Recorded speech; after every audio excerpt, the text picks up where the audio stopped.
लिभारा जोंनि देहानि मोनसे गोनांथार अंग, जाय देहा सिंनि मैलाखौ बायजोआव दिहुनहरनाय, डाइजेशनखौ सुबिदा खालामनाय आरो निउट्रियेन्टखौ आजावना लानायाव मदद खालामो।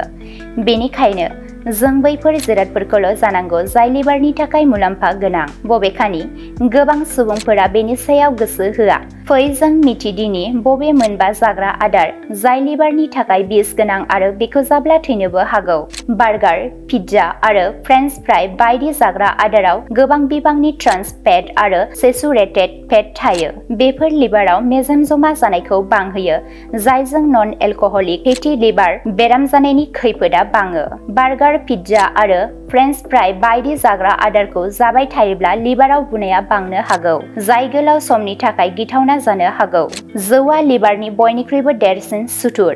बांद्राय जौ लोंब्ला लिभारनि बेराम, हेपेटाइटिस आरो सिर'सिस बेराम जानायनि जाहोन जायो। जौआ लिभारनि जिबख्रिफोरखौ फोजोबस्राङो आरो बेनि टक्सिनफोरखौ बोखारनो हानाय गोहोखौ लोरबां खालामो। गोबाव समसिम जौ लोंबाय थायोब्ला लिभार गाज्रि जानाय आरो थैनायनि खैफोदआ बांनो हागौ। स'डा ड्रिंक्स, एनार्जि ड्रिंक्स आरो बांद्राय गोदै मेथाइफोरा लिभाराव फ्रक्ट'जनि बिबांखौ बांहोयो। फ्रक्ट'जनि बिबाङा बांद्राय जाब्ला लिभाराव मेजेम जमा जायो, जायजों फेटि लिभार बेरामनि खैफोदआ बांलाङो आरो बेयो इनसुलिन रेजिस्टेन्स आरो डायबेटिसखौबो बांहोयो, जाय लिभारखौ आरोबाव खहा खालामो।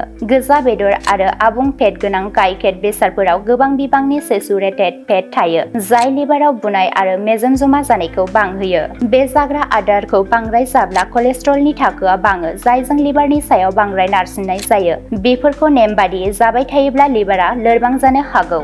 चिप्स, थेमा सिङाव थानाय जाग्रा आदार आरो प्रसेस्ड केक्सफोराव गोबां सडियाम थायो। बांद्राय संख्रि जाब्लाबो ब्लाड प्रेसार बाङो आरो लिभारनि सायाव नारसिनथायाबो बाङो, जायजों लिभाराव लाव-लाव मुवा जमा जानोबो हागौ, जाय सिर'सिस बेराम बायदि गोब्राब थासारिनि जाहोन जानो हागौ।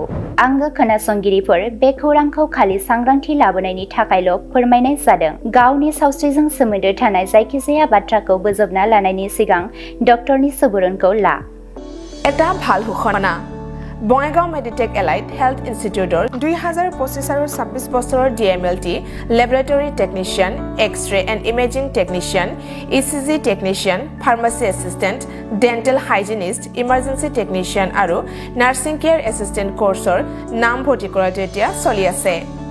নামভৰ্তি কৰাৰ বিষয়ৰ বাবে জানিবলৈ ব্যক্তিসকলে 9395558676 নম্বৰত যোগাযোগ কৰিব পাৰিব।